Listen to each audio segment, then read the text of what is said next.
Namaro, she was a Chimambare. Online did the Nago, Kain Polonga, some Unijare. Attend to Tinamia A Longo, Abundant Life Family Ministry Gane, Jan Lebiroma Josovare, Yausidan Poma Piakin Tamalare, Ninta Chin, Wam Yao Chin, Joshin Amuya, Tayo Bazi. So, Pia Jesu Avi Genoro July La Patamapa, the Ninguni Nema, Pia the Kingo, Chiman Kuku Yashira Pipare, Dignity Pia the Kingo, Chiman Kuku Kama. General Amira Loni Ja, Tones and Dime Hobi net, Piakingo, Saint along a Jimmy General, Gokui Madalin, Atatama, Tia Mushire, Piamli Mushire, Tucha Murishire, Suragoli Tizishine, and a dignity general what you go season. Go Piakin, let Tema Sudanshin Api, General Asta Pujaya Bazo. Nita Roshin Tara Pia, Tanyadalon, Commons or Exa Ana Quinetu. Dilumio, Kuropia, Champion Tamia Domudo, near to Ninama, Tadimiago, Tashin Jamalia, no tire talking of Pisin period at Namaro, Chimambai, De Chinayo, Kuropia, Pisin period at Jesu Timbai, Tadimia the Korean Nokabato Tamatia, Kan Biroma, Tatama, Tuchamure, Pianle Mure, Totamure, Shize Polonga, Dignate Pisin, Tado, Korean Nokabato, Tamatia, Apin Tatama. Passion County Pisiro Muba, Nicorogo Kukuchare Akama Leve, Generoria,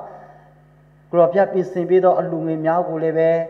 or you sound like Jare, Gropapia, Dia, Apple, Grobondo, Tinsha Siro Muba, the Great General Low Sam and Ganda the Kusi Dama, Window Pierre, Usanchin Api, Korea Bondo, Tinsha Zile, Tazimiri, Tatama Leve, the Mutusha Piali Mugu Pisiro Mami Aja, Yeshu Piaki Netonama, and Sudan, Lia, Satin Java, the Pamiasodo Piashin. Amen.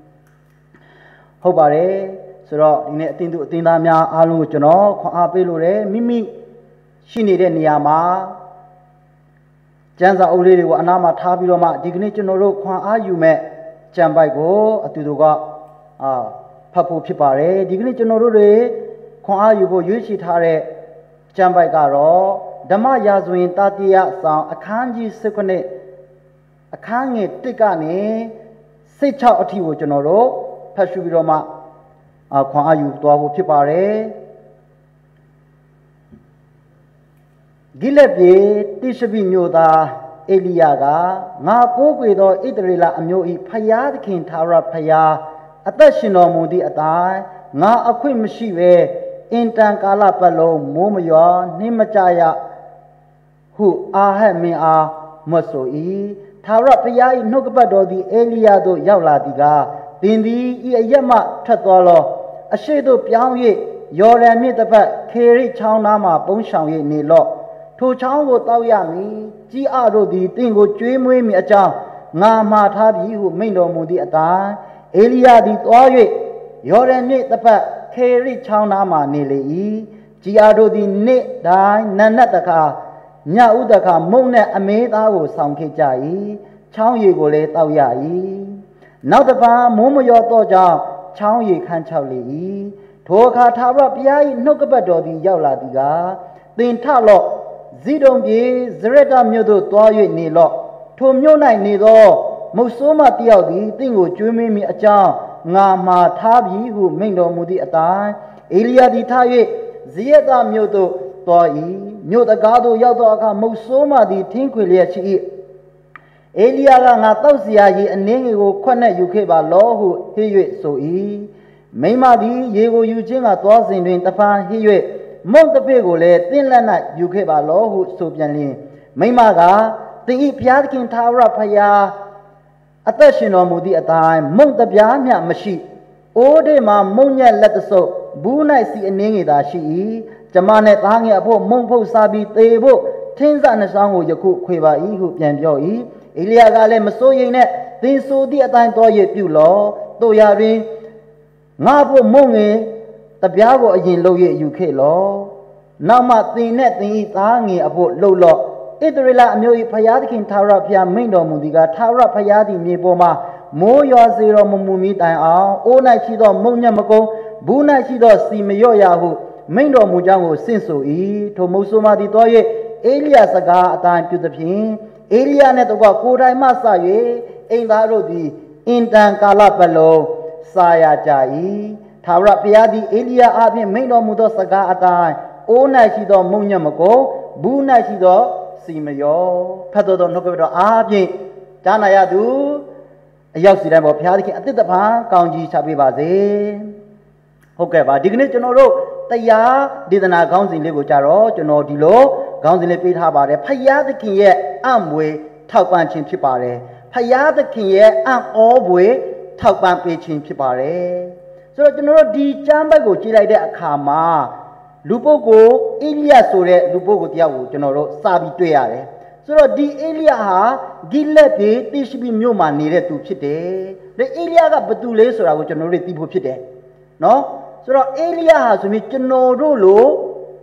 လောကရန်တရားကိုရင်ဆိုင်ရတဲ့လူသားတစ်ယောက်ဖြစ်တယ်။ဒါပေမဲ့သူ့ရဲ့တာဝန်ကဘာလဲဆိုတော့ဖယားသခင်ပြောတဲ့အရာတွေကိုလူသားတွေစီမှာပြောရတဲ့အခွင့်ရှိတဲ့ပရောဖက်ဖြစ်တယ်။ဆိုတော့ဒီအချိန်မှာအေလိယဘာပြောတယ်လဲဆိုတော့ငါကိုးကွယ်သောဣသရေလအမျိုး၏ဖယားသခင်ထာဝရဘုရားအသက်ရှင်တော်မူသည့်အတိုင်းငါအခွင့်မရှိပဲအင်တန်ကာလပတ်လုံးမိုးမရောနှိမ့်မကြရဟုအာဟတ်မင်းကိုပြောတယ်လို့ကျွန်တော်တို့အပိုင်ငယ်တင်မှာတွေ့ရတယ်ဆိုတော့ဘာကြောင့်ဒီအေလိယကဒီလောက်ဒီမကောင်းတဲ့အရာပေါ့တကယ်တိုင်းဒီအတွက်ဘေးဒုက္ခရောက်ရမယ့်စကားကိုအာဟတ်မင်းကိုပြောရတယ်လဲဆိုတာကိုကျွန်တော်တို့တွေသိဖို့လိုပါတယ်အဲ့ဒါကကျွန်တော်တို့အခန်းကြီး16ဒီနောက်ဆုံးပိုင်းမှာဒီဣသရေလရှင်ပြန်အာဟတ်နော်အကြောင်းကိုကျွန်တော်တို့ဖတ်ဖို့လိုပါတယ်ဆိုတော့ဒီဣသရေလရှင်ပြန်အာဟတ်မင်းဟာနော်ဒီသူနတ်ဆန်တဲ့အခါမှာနော်သူဟာဆိုပြီးဣသရေလနိုင်ငံမှာ9ယောက်မြောက်ရှင်ပြန်ဖြစ်လာတယ်ဆိုတော့သူနတ်ဆန်20စိုးစံတဲ့အခါမှာနော်သူကဘာလုပ်တယ်လဲနော်ဘာလုပ်တယ်လဲဆိုရင်သူဟာဖြင့်ထာဝရဘုရားရှေ့တော်၌တာ၍ဒုစရိုက်ကိုပြု၏နေဘက်ဤသားရေရောပေါင်ပြုသောဒုစရိုက်အပြစ်လန်းတို့သာလိုက်လျင်တာမညအပြစ်ရောက်မျိုးထင်မဲ့လျက်ဇိရုမင်းကြီးဧတဘာလသမီးယေဇဗေလနှင့်စုံဖက်၍ဘာလဘုရားကိုဝတ်ပြုကိုးကွယ်၏ရှာမာရိမြို့တွင်ဘာလဘုရား၏ဗိမာန်၌ဘာလဘုရားဖို့ရစ်ပလင်တည်၏ဆိုပြီးတော့မှကျွန်တော်တို့တွေ့ရတယ်ဒါကြောင့်အာဟတ်မင်းကိုဒီဘုရားသခင်ကအေလိယအဖြစ်စကားပြောတယ်ဘုရားသခင်ထာဝရဘုရားအသက်ရှင်တော်မူသည့်အတိုင်းငါအခွင့်မရှိပဲအင်တန်ကာလပတ်လုံးမိုးမလျော်ရဘူးဒီတိုင်းပြည်မှာတင်းလည်းမကြရဘူးဆိုပြီးတော့မှသူကကျိန်ဆေးလိုက်တာဖြစ်တယ်ဆိုတော့ဒီမှာကျိန်ဆေးရတဲ့အကြောင်းရင်းကအာဟတ်မင်းဟာဆိုရင်ထာဝရဘုရားကိုမကိုးကွယ်ဘဲနဲ့ထာဝရဘုရားရဲ့နော်ထာဝရဘုရားနဲ့လွေးပြီးတော့မှထာဝရဘုရားကိုကြောခိုင်းပြီးတော့မှတခြားသောရုပ်ထုဘုရားနော်ဘုရားသခင်မလိုလားတဲ့ဘုရားမသိတဲ့ဇိရုမင်းကြီးရဲ့သမီးနော်ယေဇဗေလနဲ့လက်ထပ်ပြီးတော့မှဘာလဘုရားကိုကိုးကွယ်တယ်ဘာလဒီရှာမာရိမြို့မှာပဲဘုရားရဲ့နေရာမှာအသက်ရှင်သောဘုရားရဲ့နေရာမှာဘာလဘုရားကိုထားပြီးတော့မှကိုးကွယ်တယ်အဲ့ဒါအတွက်ကြောင့်လည်းဒီမှာအေလိယကဒီဣသရေလတိုင်းပြည်မှာမိုးမကြောရဘူးနှင်းလေးမကြရဘူးဆိုပြီးတော့မှကျိန်ဆိုလိုက်တာဖြစ်ပါတယ်ဆိုတော့အဲ့ဒါနဲ့ဘာဆက်ဖြစ်တယ်လဲဆိုရင်ဒီမှာထာဝရဘုရားကဆက်ပြီးတော့မှအေလိယကိုစကားပြောတယ်အေလိယမင်းဒီမှာနေလို့မဖြစ်တော့ဘူးခမည်းဒီမှာနေဆိုတော့မင်းပြမင်းနဲ့သင်တော့မယ်နော်မင်းပြမင်းနဲ့သင်မှာဖြစ်တဲ့အတွက်ကြောင့်လည်းငါပြောတဲ့အတိုင်းငါပို့တဲ့နေရာကိုခမည်းတော့ပါဆိုပြီးမှအေလိယဒီမှာဘုရားသခင်စကားပြောတယ်အေလိယနဲ့ဘုရားသခင်စကားပြောတာတွေ့ရတယ်ဒါနဲ့ဘုရားသခင်အခန်းငယ်3မှာဘာပြောတယ်လဲသင်ဒီဤအရက်မှထွက်တော်လို့အရှိတို့ပြောင်း၍ယော်ဒန်မြစ်တစ်ဖက်ခေရိချောင်းတော်မှာပုံဆောင်၍နေလောလို့ပြောပါတယ်ယော်ဒန်မြစ်ရဲ့အရှိဖက်မှာရှိတဲ့ခေရိချောင်းမှာပုံဖို့ပြောတယ်တခါလေတအားဖယားသခင်ပြောတဲ့အရာတွေကတခါနားမလည်နိုင်ဘူးရှုပ်ထွေးတယ်ဆိုတော့ဒီမှာလေးပဲဒီဘုရားသခင်ကအေလိယကိုပြောတယ်ယော်ဒန်မြစ်အရှိဖက်တကန်ခေရိချောင်းမှာသွားပုံနေပုံစံနေရာရှာလို့လည်းတခြားနေရာမှာလေဘုရားသခင်ကပို့လို့ရတယ်ဒါပေမဲ့ဘုရားသခင်ကအဲ့ဒီခေရိချောင်းသားကိုပဲသွားပါလို့ပြောတယ်ဒါပေမဲ့အခန်းငယ်လေးကိုဆက်တဲ့အခါမှာထိုချောင်းရင်ကိုတောက်ရမည်ကြည်အားတို့သည်သင်ကိုကျွေးမိအကြောင်းငှာမာထားပြီဟုမိန့်တော်မူသည့်အတိုင်းအေလိယဟာသွား၍ယော်ဒန်မြစ်တစ်ဖက်ခေရိချောင်းသားမှာနေလေ၏ကြည်အားတို့သည်နေ့တိုင်းနံနက်တခါညအိုတခါမုန်နဲ့အမေသားကိုဆောင်ခဲ့ကြတယ်လို့ပြောတယ်ဒီနေရာမှာမင်းနဲ့သိမကိုဘုရားသခင်ကသိတယ်အဲ့ဒါကြောင့်ရှောင်ခိုင်းတယ် ရှောင်းခိုင်းတဲ့အခါမှာလည်းပဲအေလိယအနေနဲ့ဆိုရင်တော့ဆရာဟာဘုရားသခင်ဘလို့လဲကျွန်တော်ရှောင်းမယ်ဆိုရင်တော့တခြားဝေးတဲ့နေရာပေါ့ကောင်းတဲ့နေရာမှာကျွန်တော်ကိုပို့ပါလားဒါပြောစရာရှိတယ်ဘုရားသခင်မှာရည်ရွယ်ရှိတယ်အေလိယကိုခေရချောင်းနာမှာပုံဖို့ပြောတယ်လိုအပ်တဲ့အရာကိုလည်းပဲဘုရားသခင်ပါပဲဆက်လက်ထောက်ပံ့မယ်ဆိုတာသူ့ကိုဂတိပေးထားတာတွေ့ရတယ်ဘုရားသခင်ကသူ့ဘာပြောလဲခေရချောင်းမှာနေတဲ့အခါမှာခေရချောင်းကိုခမည်းတောက်ရမယ်ခမည်းစားဖို့တောက်ဖို့ပူစရာမလိုဘူးငါကဘာပဲလဲကြီးအားတွေကိုအသုံးပြီးတော့မှခမည်းမနေ့တခါညတခါစားဖို့အတွက်အစားအစာတွေကိုငါပြင်ဆင်ပေးမယ်ဆိုပြီးတော့မှအေလိယကိုပြောတဲ့အခါအေလိယဟာလည်းပဲဘုရားရဲ့စကားကိုနားထောင်ပြီးတော့မှခေရချောင်းမှာပုံတယ်ဆိုတာကိုကျွန်တော်တွေ့ရတယ်ဆိုတော့ဘုရားသခင်ဟာသူအလိုလိုရှိလာပြီနော်သူ့ရဲ့အကြံစီတော်ကိုအောင်မြင်ဖို့ဆိုရင်ဒီမှာလူကိုမပြောနဲ့တရိษံတွေကိုပါအသုံးပြုပြီးတော့မှသူ့ရဲ့လူသူ့အမှုကိုပြုနေတဲ့လူတွေအတွက်ပြင်ဆင်ပေးနိုင်တဲ့ဘုရားဖြစ်ကြောင်းကျွန်တော်တို့တွေသိရှိရတယ်။ဒါနဲ့သူအမှခေရချောင်းမှာနေပြီးတော့မှသူဘာဖြစ်လဲဒီအာဟတ်မင်းကြီးရဲ့ဒီရန်ကိုသူကရှောင်တာဖြစ်တယ်။ဒါနဲ့ဘာဆက်ဖြစ်တယ်လဲဆိုရင်အခန်းငယ်9မှာနောက်တစ်ခါမိုးမလျော်တော့ကြောင်းရှောင်းရည်ခန်းချောက်လေ၏ဒုက္ခတွေ့ပြီဖယားသခင်ကသူ့ခေရချောင်းမှာသွားနေပါပုံနေပါဆိုပြီးတော့မှသူ့ကိုစကားပြောတယ်ပြောတဲ့အတိုင်းလည်းအေလိယဟာသွားတယ်ဒါပေမဲ့နောက်တစ်ဆင့်ဘာဖြစ်လာတယ်လဲဆိုရင်တော့ချောင်းရည်ကခန်းသွားတယ်သူ့မှာတောက်စရာရည်မရှိတော့ဘူးစားစရာလေးပဲမရှိတော့ဘူးဘုရားသခင်အသုံးပြုတဲ့ကြီးအားတွေကလည်းမလာတော့ဘူးဆိုတော့ဒီညမှာအားရှုပ်ထွေးမှုတွေနားမလည်မှုတွေအများကြီးရှိနိုင်တယ်အခါတလေမှာဘုရားသခင်ကကျွန်တော်တို့တွေကိုဟိုနေရာကိုသွားပါဟိုမှာသွားနေပါငါပြင်ဆင်ပေးမယ်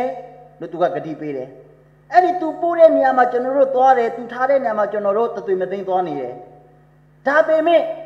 အဲ့ဒီနေရာမှာဘုရားပို့တဲ့နေရာမှာနေရင်းနဲ့ပြင်ပါဖလဲဒုက္ခပြဿနာတွေ့ရတယ်အခုအေလိယဟာဘုရားသခင်ပို့တဲ့ခေရချောင်းနာမှာနေတယ်ဒါပေမဲ့ချောင်းရည်တွေခန်းချောက်လာတယ်တောက်စရာရည်မရှိတော့ဘူးရေငတ်နေပြီစားစရာတွေကလည်းမရှိတော့ဘူးတိုင်းပြည်တို့ကဝင်ပြီးအာဟမင်းနဲ့သူဘာဖြစ်လဲတွေ့မယ်မင်းပြစ်မင်းနံကိုခံရမှာဖြစ်တယ်ဒီရကကျွန်တော်တို့ဘာသင်ခန်းစာယူလို့ရတယ်လဲဆိုရင်ကျွန်တော်တို့အသက်တာမှာရှိနေတဲ့အရာတွေကကုန်သွားပါစေကျွန်တော်တို့မှာစုမိဆောင်းထားတဲ့အရာတွေကုန်သွားနိုင်တယ်ကျွန်တော်တို့မှာလုပ်ငန်းတွေလုပ်တဲ့အရာတွေဆုံးသွားနိုင်တယ်ဒီအရာတွေမှာပဲကျွန်တော်တို့ခင်တွင်နေဖို့မဟုတ်ဘူး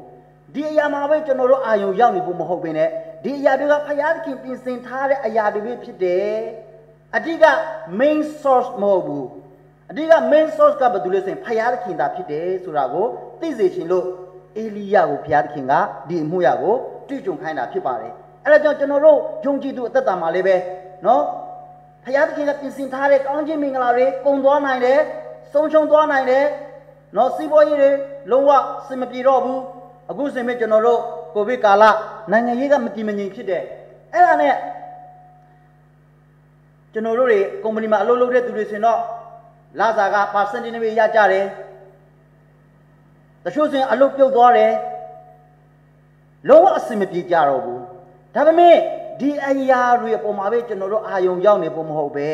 အတိကပင်မကောင်းကြီးပေးတဲ့သူကဘာတူလဲဆိုရင်အသက်ရှင်သောသာရဖယားသာဖြစ်တယ်ဆိုတာကိုကျွန်တော်တို့နားလည်ရမှာဖြစ်ပါတယ်ဒီဖယားကတည်းကထပ်ပြီးတော့မှကုံသွားပြီမဲ့ထပ်ပေးနိုင်တဲ့ဖယားဖြစ်တယ်ဆိုတာကိုကျွန်တော်တို့တွေယုံကြည်ရမှာဖြစ်ပါတယ်ဒီနေရာမှာအေလိယကဘာမှဘုရားသခင်ကိုဇောတကမတက်ဘူးဖယားသခင်ကသူတကားကိုလည်းပိတ်နိုင်တယ်တကားကိုလည်းပဲဖွင့်နိုင်တယ်သူပိတ်တဲ့တကားကိုလည်းပဲဘယ်သူမှဖွင့်လို့မရဘူးသူဖွင့်တဲ့တကားကိုလည်းဘယ်သူမှပိတ်လို့မရဘူးဆိုတော့ဒီမှာဘုရားသခင်မှာအကြံစီရှိတဲ့အတွက်ကြောင့်ねခေရိချောင်းကရေတွေကုန်သွားပါစေသူအသုံးပြုတဲ့ကြီးအားတွေကသူ့အသားနဲ့မုံတွေအမေသားတွေကိုလာမချပြီးတော့ဘူးဒါပေမဲ့ဘုရားသခင်မှာအစီအစဉ်ရှိတယ်ကျွန်တော်အခန်းငယ်ရှိကိုတွေ့လိုက်တဲ့အခါမှာသာရဘုရားရဲ့နှုတ်ကပတ်တော်တဖန်ရောက်လာတယ်လို့ပြောတယ်ရောက်လာတယ်ဆိုတဲ့ဟာကဘုရားသခင်ကအေလိယနဲ့စကားလာပြောတယ်ဘုရားသခင်ကအေလိယကိုစကားပြောတယ်ဆိုတာကိုကျွန်တော်တို့နားလည်ရမှာဖြစ်ပါတယ်အဲ့ဒီဘုရားသခင်ကဘာပြောလဲသင်ထမင်းထပါဇိဒုံပြည်ဇရတမြို့သို့သွား၍နေလောထိုမြို့၌နေသောမုဆိုးမတယောက်သည်တင်းကိုကျွေးမင်းမိအကြောင်းငါမှားထားပြီဟုမိန့်တော်မူသည့်အတိုင်း အေလိယသည်ထား၍ဇရက်သားမြို့သို့သွား၏လို့ပြောပါတယ်ဒီမှာအေလိယဒုက္ခရောက်နေတာကိုတရားတဲ့အခက်အခဲရှိနေပြီဆိုတော့ဘုရားသခင်တွေ့တဲ့အခါမှာဘုရားသခင်ကသူ့ကိုစကားပြောတယ်မင်းထားပါဇိဒုံပြေဇရက်သားမြို့သို့သွား၍နေလောဆိုတော့ဒီမှာဇိဒုံပြေဇရက်သားမြို့ဆိုတာကအာဟဲ့ရဲ့နော်ဇနီးမိဖုရားပေါ့ယေဇဗေလနေတဲ့နေရာဖြစ်တယ်သူ့ကိုမုန်းတဲ့နော်သူ့ကိုတပ်ဖြတ်ရှင်တဲ့ရန်သူတွေရဲ့နေရာဝဲဘုရားသခင်ကထပ်ပြီးတော့မှသူ့ကိုသွားခိုင်းတယ်နားမလည်နိုင်ဘူးဘုရားသခင်ကပုံခိုင်းတယ်ရှောင်ခိုင်းတယ်ဒါပေမဲ့နောက်တစ်ပြန်သူ့ကိုပါဗလဲအဲ့ဒီနေရာကိုတခါပြန်သွားခိုင်းပြန်တယ်ဒါပေမဲ့အေလိယဟာဘဒုမဖရားရဲ့စကားကိုမငင်းပေပေနဲ့ဖရားရဲ့စကားအတိုင်းပဲသူသွားတယ်ဆိုတာကိုကျွန်တော်တို့သိရတာဖြစ်ပါတယ်အဲ့ဒါကြောင့်ကျွန်တော်တို့အသက်တာမှာလည်းဖရားသခင်ပြောတဲ့အရာတွေဖရားသခင်စေခိုင်းတဲ့အရာတွေကနားမလည်နိုင်ဘူးနှက်နေတယ်ရှုပ်ထွေးတယ်ဒါပေမဲ့ဒါဖရားသခင်အလိုတော်တိုင်းကျွန်တော်တို့လှုပ်ဆောင်ရမယ်ဆိုတာကိုကျွန်တော်သင်ရမှာဖြစ်ပါတယ်ဒါနဲ့ဖရားသခင်ကသူအလုပ်လုပ်တဲ့အခါမှာတကယ်ဉာဏ်ပညာကြီးမားစွာနဲ့အလုပ်လုပ်တဲ့ဖရားဖြစ်တယ်ဆိုတာလည်းတွေ့ရတယ်သူ့ကိုဘာဖြစ်လဲလက်စပေတောခိုင်းတာမဟုတ်ဘဲနဲ့အဲ့ဒီဇရက်တမြို့ကိုသွားတဲ့အခါမှာလည်းပဲသူကအကုန်လုံးပြင်ဆင်ပြီးသားဖြစ်ပါတယ်ထိုမြို့၌နေသောမုတ်ဆိုးမတယောက်ဒီတင့်ကိုကျွေးမိအကြောင်းငါမှားထားပြီးပြီဟုမိန့်တော်မူသည့်အတိုင်းလို့ရေးထားတာပြရတယ်ဆိုတော့သူစားဖို့တောက်ဖို့သူနေဖို့အတွက်ဘုရားသခင်ပို့တဲ့နေရာကလည်းဘာဖြစ်လဲတထဲအိမ်လေးမဟုတ်ဘူးစီးပွားရေးတကယ်အောင်မြင်နေတဲ့အိမ်ကိုပို့တာလေးမဟုတ်ဘူးမုတ်ဆိုးမအိမ်ကိုပဲသူကပို့တာဖြစ်တယ်နော်ဘုရားသခင်ကိုဇောရက complaint တက်ဖို့ဆိုရင်တော့တက်စရာအများကြီးပဲဖြစ်တယ်ဘာလို့ဆိုမုတ်ဆိုးမတွေဟူသည်များကကျွန်တော်တို့နော်ယေဘုယျအားဖြင့်ဆိုမုတ်ဆိုးမတွေကချမ်းသာတဲ့မုတ်ဆိုးမကချားကိုရှားတာနော်မုတ်ဆိုးမဟူသည်များကစင်ရည်တယ်လီမရှိတဲ့နောက်ပိုင်းမှာတော်တော်လေးကိုခက်ခဲကြတယ်ဒါပေမဲ့ဘုရားသခင်ကမုတ်ဆိုးမကိုအသုံးပြုခြင်းအပြင်ဒီအေလိယကိုဆက်ပြီးတော့မှသူအသက်ရှင်ဖို့သူစားဖို့တောက်ဖို့နေဖို့အတွက်ပြင်ဆင်ပေးတယ်ဆိုတာကိုတွေ့ရတယ်ဒါဆိုရင်ဘာဆက်ဖြစ်လေကျွန်တော်တို့ဆက်လက်ကြည့်ရအောင်မြို့တကားတို့ရောက်တော့အခါမုတ်ဆိုးမသည်ထင်းခွေလျက်ရှိတယ်ဒါနဲ့သူမြို့တကားကိုပဲရောက်ခါနီးပဲရှိတယ်နော်ရောက်တဲ့အခါမှာအဲ့ဒီမုတ်ဆိုးမကထင်းခွေနေတယ်တော်တနာစရာကောင်းတဲ့မုတ်ဆိုးမဖြစ်တယ်ဒီလောက်ဣသရေလနိုင်ငံမှာမိုးကောင်ရေရှားဟုတ်တယ်နော်အစာဒီငတ်ပေးနဲ့ကြုံနေကြတဲ့အခါမှာတော့မှသူ့မှာချက်ဖို့သူ့မှာရှိတဲ့ဒီမုံအနှင်းငင်နဲ့ဒီစီလေးပဲရှိတယ်အဲ့ဒါကိုချက်ဖို့တော့မှထင်းမလုံလောက်ဘူးထင်းမရှိဘူးအဲ့ဒါကြောင့်လည်းမြို့ပြင်မှာထင်းတော့ကောက်တယ်ဆိုတာကိုတွေ့ရတယ်ဆိုတော့ဒီမုတ်ဆိုးမဟာဘယ်လောက်ထိစင်ရဲမလဲနော်ဘယ်လောက်ထိအခက်အခဲရှိမလဲတစ်ဖက်မှာဆိုရင်သူရဲ့အမျိုးသားလေးမရှိတော့ဘူးဆုံးသွားချပြီးနော်အားကိုးရမယ်ဖြစ်နေတဲ့အချိန်တိုင်းပြည်မှာအစာငတ်ဘေးနဲ့သူတို့ကြုံနေကြတာဖြစ်ပါတယ်အဲ့ဒီအခါမှာအေလိယကဘာပြောတယ်လဲဆိုတော့ငါတောက်เสียရေအနည်းကိုခွက်နဲ့ယူခဲ့ပါလောဟိဟစ်ဆို၏မိမသည်ရေကိုယူခြင်းကသွားစဉ်တွင်ဆိုတော့ဒီနေရာမှာလည်းပါတွေ့ရဆိုတော့အေလိယကိုသူမြင်ဘူးမှဖြစ်တယ်ဘာလို့ဆိုတော့ဒီဇရက်တမြို့ကကြတော့တကယ်ဖျားကိုမတီးတဲ့လူတွေနေတဲ့နေရာဖြစ်တယ်နော်အဲ့ဒီမုတ်ဆိုးမအတွက်ဆိုရင်အေလိယဟာလူစိမ်းတစ်ယောက်ပဲတခါမှမမြင်ဘူးတဲ့သစိမ်းတစ်ယောက်ပဲအဲ့ဒီလူပြောတဲ့စကားကိုနော်နားထောင်စရာအကြောင်းမရှိဘူးဘာလို့ဆိုတော့သူ့ရဲ့သေရေးရှင်ရေးအတွက်သူတနက်စာနော်နောက်ဆုံးတနက်စာပဲကြာအဲ့ဒါစားဖို့အတွက်ပြင်ဆင်ဖို့ထင်းကိုခွေနေတဲ့အချိန်ဖြစ်တယ်အဲ့ဒီခါမှာလေမုတ်ဆိုးမကဘာလို့လဲဆိုတော့အေလိယပြောလိုက်တဲ့စကားအတိုင်းပဲမိမသည်ရေကိုယူခြင်းကသွားစဉ်တွင်တပန်ဟင်းရဲ့မုံတပည့်ကိုလည်းတင်းလက်နဲ့ယူခဲ့ပါလို့ဆိုပြန်လျင်ဒီမှာအေလိယကလည်းအယံပိုက်ဆာနေတဲ့ပုံပဲဟုတ်လားဘလောက်တောင်သူအဲ့ဒီခေချောင်းသားမှာငက်ပြက်ခဲ့လေတော့မသိဘူးနော်ပထမဆုံးရေတောင်းတယ်ရေနဲ့မလုံလောက်သေးဘူးခဏနော်ငါတို့မုံရှိမုံယူလာပြပါဦးမုတ်ဆိုးမကိုတောင်းတယ်နာမုတ်ဆိုးမကဘယ်လိုပြန်ပြောတယ်လဲဆိုတော့နော်မိမကသင်ဤဘုရားခင်သာရဘုရားဒီမှာမုတ်ဆိုးမကသင်ဤဘုရားခင်သာရဘုရားအသက်ရှင်တော်မူသည့်အတိုင်းမုံတပြားမျှမရှိအိုးတင်မှာမုံညက်လက်တဆုပ်ဘူးနဲ့စီအနေငယ်သာရှိ၏ကျမနဲ့သားငယ်ဖို့မုံဖုတ်စားပြီးသေဖို့ထင်းစားနှဆောင်ကိုယခုခွေပါ၏ဟုပြန်ပြောသူရဲ့အခြေအနေအမှန်တရားကိုသူကဖွင့်ပြောလိုက်တယ်ဒီမှာနော်မိတ်ဆွေဒီမှာကျမတို့ကဘာဖြစ်လဲ mo aning ne si aning da shi de era ga chano ne chama ne chama ya ta le nau song sa pho phit de era ko sa pi ne chama ro ga ti phu be chan do de so pi ro ma pyo lai de ai di aya ko ma wa ga Elisha ga taung da phit de no di nya ma so yin ba law ti ji kwei sia kaung le ai di ne ma chano da mo su ma ne ma ni sa ha ni ba ri la pyo da le di la nga ro ma sa pho taw pho ma shi de nya ni ga la taung sa yai ti deဟုတ်လားnoဒါပေမဲ့မုတ်ဆိုးမကအဲ့လိုမဟုတ်ဘူးသူ့မှာရှိနေတဲ့အရာအားလုံးသူ့ရဲ့အခြေအနေမှာအားလုံးကိုဖွင့်ပြောလိုက်တယ်နော်ဒါနဲ့အေလိယကဘာလို့ဆိုအေလိယကလည်းသင်မစိုးရိမ်နဲ့သင်ဆိုတဲ့အတိုင်းတော်ရပြုလို့တို့ရာတွေငါဖို့မုံငင်တပြားကိုအရင်လှုပ်ရယူခဲ့လို့နောက်မှသင်နဲ့သင်ဤသားငယ်ဖို့လှုပ်လို့ပြောတယ်ဟုတ်တယ်နင်ပြောတဲ့အတိုင်းနင်တော့ပါနော်ငါအတွက်ဘာဖြစ်လဲမုံယူလာပြီးတော့မှငါ့ကိုအရင်ပေးပြီးတော့မှနောက်မှနင်တို့စားဆိုတော့မုံကတစ်ချက်တွေရမှာအဲ့ဒါကိုသားမင်းညောက်ကခွေးစားရအောင်မှာအဲ့ဒီဟာလေးကိုမှအေလိယကိုကျွေးလိုက်ရင်မုတ်ဆိုးမနဲ့သူသားစားဖို့ကလုံးဝမရှိတော့ဘူးအဲ့ဒါကြောင့် ਨੇ ဒီညမှာ तू ပြောတဲ့အတိုင်းလုပ်တယ်လို့တွေ့ရတယ်ဆိုတော့ဒီညဘာသင်ခန်းစာကျွန်တော်ယူနိုင်တယ်လေဆိုတော့ဖယားရဲ့လူကိုကျွေးမွေးခြင်းနော်ဖယားရဲ့လူကိုပြုစုခြင်းကဘာဖြစ်လဲလုံးဝအရှုံးမရှိဘူးအမျက်တွေပဲရှိတယ်ဆိုတာကိုတွေ့ရတယ်နော်သူ့ရဲ့တနက်စာကိုဖယားရဲ့လူကိုပေးလိုက်တော့ဘာကိုဆက်လက်ကျွန်တော်တို့တွေ့ရတယ်ဆိုရင်ဣသရေလအမျိုးဘုရားသခင်ထာဝရမိန့်တော်မူသည်ကထာဝရဘုရားသည်မြေပေါ်မှာမိုးရွာစေတော်မမူမိတိုင်အောင်အိုး၌ရှိသောမုံညက်မကုန်ဘူး၌ရှိသောစီမရောရဟုမိန့်တော်မူကြောင်းကိုစင့်ဆိုလေ၏အဲ့ဒီမှာဖယားသခင်ပြောတဲ့စကားကိုအေလိယကမုတ်ဆိုးမကိုပြောလိုက်တယ်ထိုမုတ်ဆိုးမသည်တော်ရဲ့အေလိယစကားအတိုင်းပြုသဖြင့်အေလိယနဲ့တကွာကိုယ်တိုင်မှစ၍အိမ်သားတို့သည်အင်တန်ကာလပတ်လုံးစားရကြ၏နော်သူ့ရဲ့တနက်စာနောက်ဆုံးအဲ့ဒါကိုစားပြီးတော့မှသူတို့ဘာဖြစ်လဲသူတို့မှမျောလင်းချက်ငါတို့တည်တော့မယ်ဒါပဲရှိတော့တယ်ဒါပေမဲ့သူတို့စားမဲ့ဒီတနက်စာလေးကိုသူတို့မစားပဲဖယားရဲ့လူဖြစ်တဲ့အေလိယကိုပေးလိုက်တဲ့အခါမှာဖယားတခင်ကဘလို့မျိုးကောင်းကြီးကိုပေးတယ်လဲဆိုတော့သူတို့နော်နှစ်ယောက်သားမိနှစ်ယောက်ရဲ့အေလိယရဲ့အိမ်သူအိမ်သားတို့အင်တန်ကာလပတ်လုံးစားရကြ၏ထာဝရဘုရားသည်အေလိယအပြင်မိန့်တော်မူသောစကားအတိုင်းအိုး၌ရှိသောမုံညက်မကုန်ဘူး၌ရှိသောစီမရော့လို့ပြောပါတယ်ဆိုတော့တနက်စာရဲ့ကောင်းကြီးမင်္ဂလာကိုဒီမှာကြည့်ပါဆိုတော့ကျွန်တော်တို့ဒီကနေ့ယုံကြည်သူတွေဖယားရဲ့လူကိုပြုစုခြင်းဟာဖယားရဲ့လူကိုတည်ဆုခြင်းဟာဖယားရဲ့လူကိုခဲရင်လုပ်ခြင်းဟာ